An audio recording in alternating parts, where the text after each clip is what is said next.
Welcome to the Sounds Like Freedom podcast, the show about making our thoughts sound like Jesus's so they sound like freedom, where I, your host, Deborah Henne, bring you guests with real stories of hope and hard-earned wisdom to inspire you to contend in faith for God's breakthrough freedom in your life. So, grab your buds or your phones and a seat or a mop and get ready because it's about to start.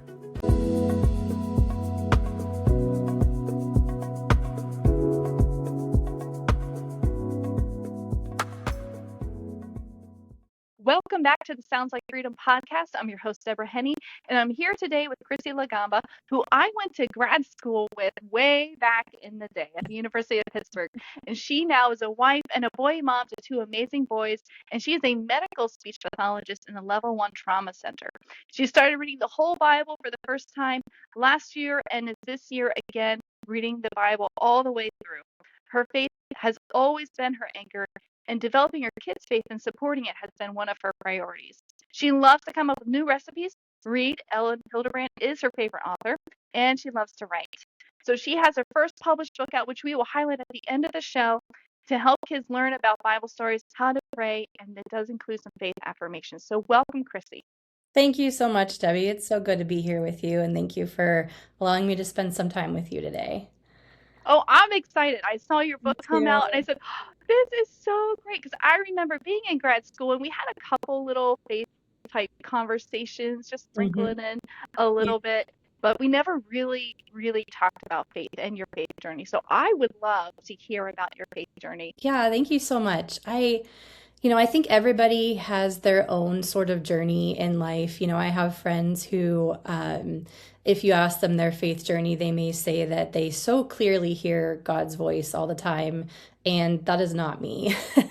I sort of feel like God has whispered to me over the years, and I feel like it wasn't until I was, in my 30s and now 40s that I actually am getting like, oh, okay, when I feel a certain way or I feel a certain push in a certain direction, that this is actually where you're calling me to go or where you're calling me to be. I grew up in a house that we really didn't go to church that often, maybe for certain holidays, but it was a very faithful house, I would say. My mom was always kind of leading by example when it came to faith, and that's sort of my role model and who I have tried to be for my kids. She would teach us how to pray by literally, we would just, watch her pray. She would sit us down and read us passages from the Bible. She was sort of always, during hard times, kind of telling us how God was there for us. But I never had that formal understanding of the Bible or, consistently going to church at all. And then during my college years, I would sort of go to church services with friends who were, brought up in a house that they went every single Sunday. So I went to Lutheran and Methodist and Catholic services. And of course, I felt like the messages were similar.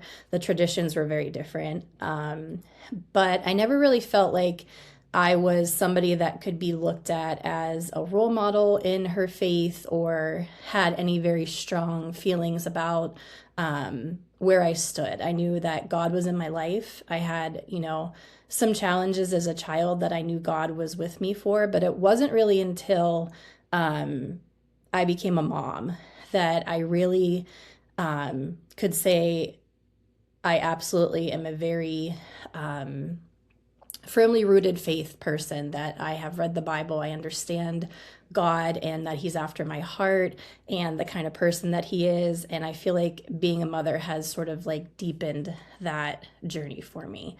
So I'm a mom to two boys. They are 8 and 5. And my older son, when he was born about 9 months old, started to go through some medical challenges. We found out that he had something called hypotonia, which is where you have very low kind of tone in your muscles. So everybody has all sorts of different tones. Some people are very, very rigid and have too much tone. Some people have not enough tone, and some people are kind of in between. Some people are super flexible. Some people aren't flexible. And in his case, he's just extraordinarily flexible.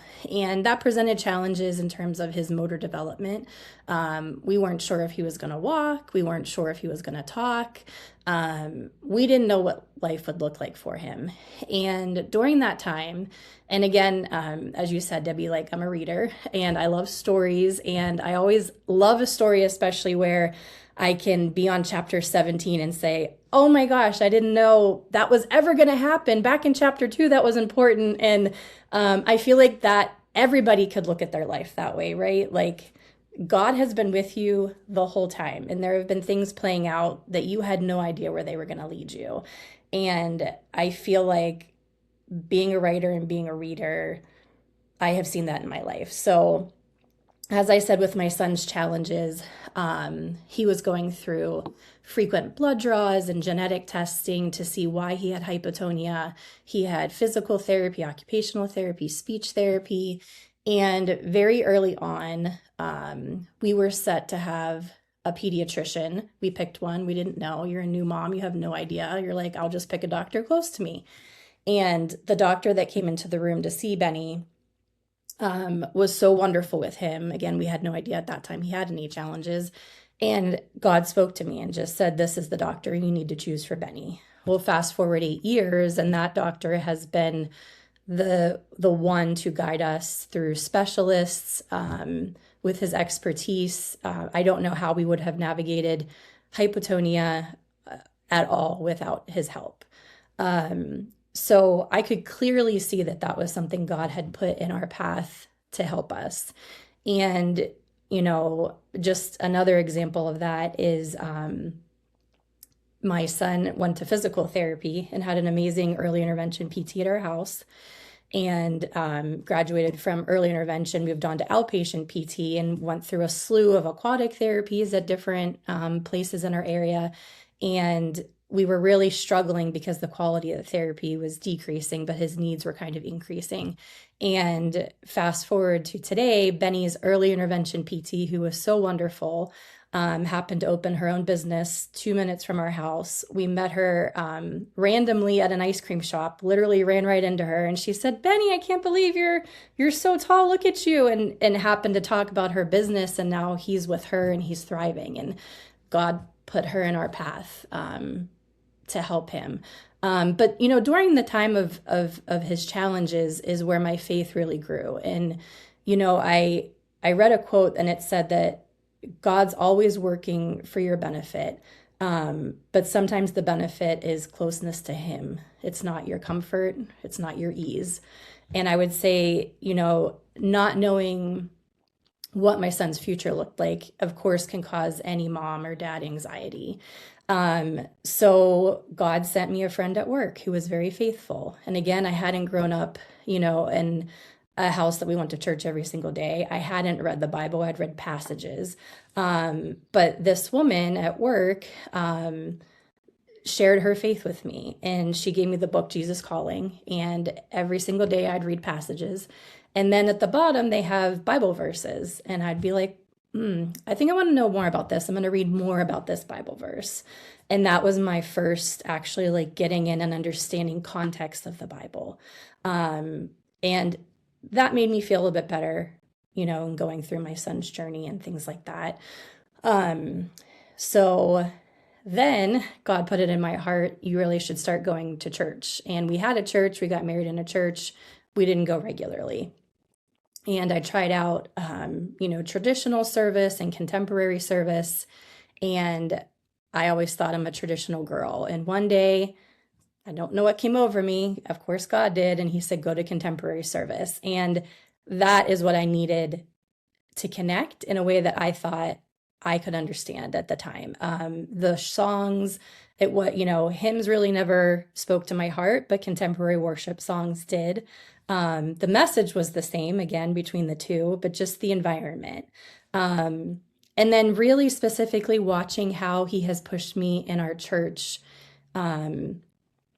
I started out as a member. I would go every other Sunday. I would sit in the very back row. And then God sort of whispered to me, take your kids with you. And I'm like, okay, I'll bring the kids. And I happened to find out that our church had this amazing kids program. I mean, amazing. There's a whole wing. I had no idea for kids. There's a clubhouse.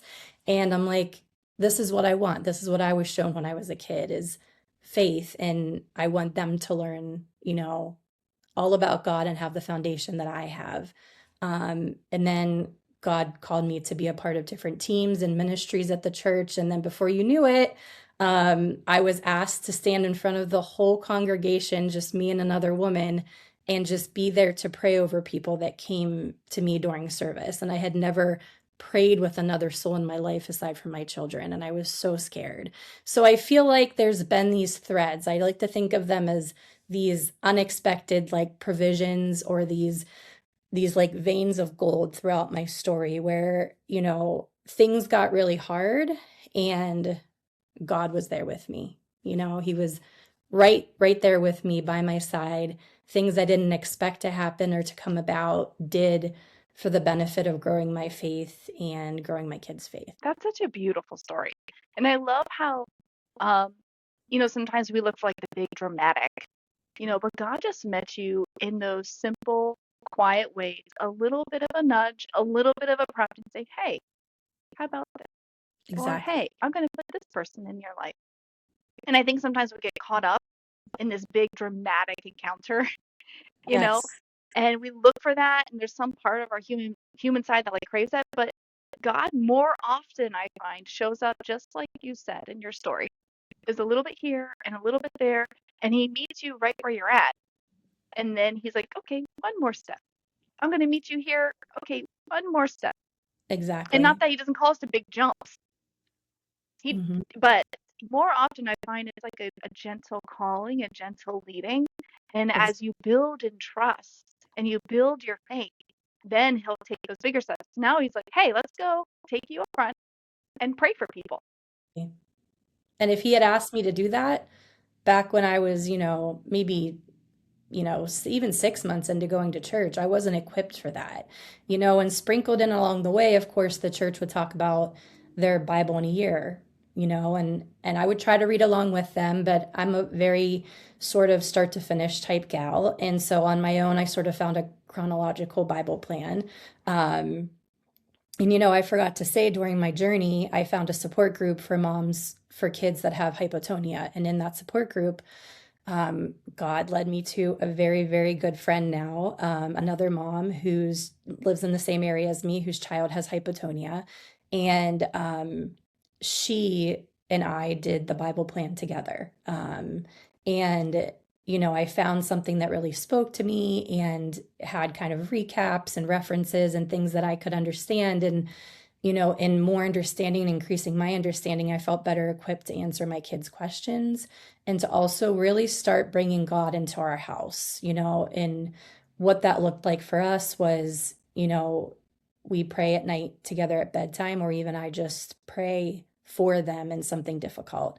My son's gone through like a lot of really scary tests, and my other son, he hasn't had quite the medical journey, but he has scary things happen to him. Kims have nightmares, they're uncertain. And I have hanging next to their bed our family Bible quote, which is, Isaiah 41:13. And it says, "For I am the Lord your God, who takes you by your right hand and says, 'Do not fear, I am with you.'" And I remember once my son, he broke his foot and he was in so much pain and I didn't know how to handle it. And I just kept saying, God is literally holding your right hand right now. You feel him, he is right there, and he is holding you during all of this. I think that's been a tough thing too to kind of learn as a mom to teach your kids is that God's not going to always take your pain from you, of course, but he will always be right there with you.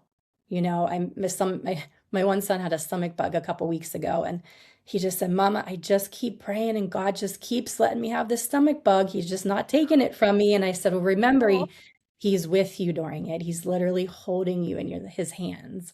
But had I not gone through kind of the layering of faith that kept deepening and building from the people that God sent into my life, the opportunities, the whispers of, I mean, he literally is pursued me. He's pursuing all of us. And I think that's one of the biggest things, um, you know, my Bible reading plan has taught me is that God is after hearts. Before then, I really had an understanding of the Bible of these are laws and commandments that we are to follow, and these are stories of people that never lived up to what they were called to do. And there's this big God in the sky, and I'm never going to measure up. And now I understand completely that that was the point. None of us ever measure up, and that you can see God's love in every story of the Bible and every hard time of the Bible. And our family motto is that we can do hard things, but what we always say is we can do hard things because God is with us to do those hard things. So, my sincere hope is that my kids will always, in their entire lives, no matter what they go through, have their faith that God is with them, God will get you through, and to look for the people that God has placed in your life to help you or the opportunities to help you get through those things. May not be easy, may not be the outcome you want, but you have somebody on your side that is fighting for you and loves you. And in the end, it's all okay. And it's so powerful that you're modeling that as a mom, because it can be hard because they see what everybody else doesn't see, right? Like our Right. husbands, our kids, they see when the emotions get really big and they Absolutely. see you scared. They see you angry. Why is this happening? Why am I going through this? I'm scared. I don't want to go through this. They see those feelings and nobody else sees them. Like maybe we can put on a good front when we go to work, when we go to church, when we're interacting over coffee or whatever with friends. Right. I mean, we've all been through stuff, right? And Mm-hmm. and you can put on that front like, wow, you're so strong. You're like, you have no idea. I'm going home and I'm sobbing and I'm bawling my eyes out. Absolutely. And I'm going to Jesus and I'm like, God, I know you're here with me. I know you're here with me. Help me model in my weakness that you are strong. Mm-hmm. And I think there's something so powerful to that when we go through these things as moms, that we're modeling, hey, you know what? I'm a human being too. And Mm-hmm. I'm feeling this. We're feeling this together. But you know what? God's still with us. And he may not take us out of the circumstance, but he is our peace through it.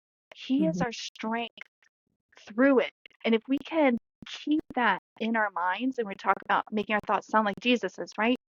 That it's not about behavior change like I do, like when I go to the coffee shop, right? I'm going to act like it's okay. That's behavior change.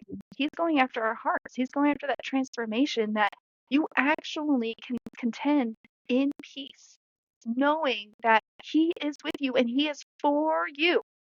He is for Absolutely. you. So even if Mm-hmm. this is hard right now, there is another side. And that other side is awesome. There's promise, there's fruitfulness, there's hope. And we can get through whatever it is in life as we journey. And I like how you talked about the community, like God brings people in your life. Because I think sometimes, like, I mean, I'm a people person. I love community. So I maybe try to lean a little bit more too heavy on community. If I'm going to be honest, that's just me. But there's the other extreme where they just want to do it all themselves. Right. But I think there's a good, healthy balance somewhere in the middle. If I'm going to be really honest, I'm probably still learning that a little bit. Same here. That healthy balance of in the middle of it's me and God, but it's also me with other people, with God, getting through this together.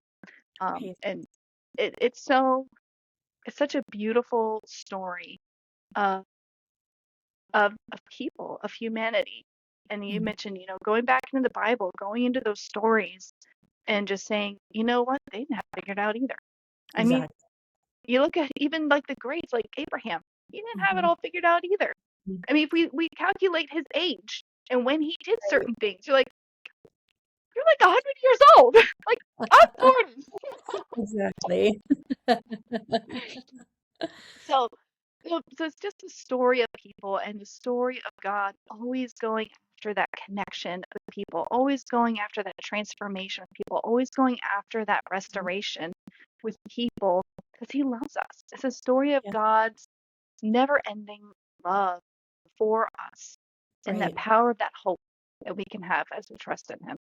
Absolutely. Yeah. So And I think what you said too is important is, we narrate that to our children. Like I'm very open with my kids about, mommy's a little bit nervous to do this, but I know God's going to be with me for it. Or, mommy's unsure about this. Can you say a prayer for this about me? And it is just so wonderful and touching to see how your kids end up interpreting faith too.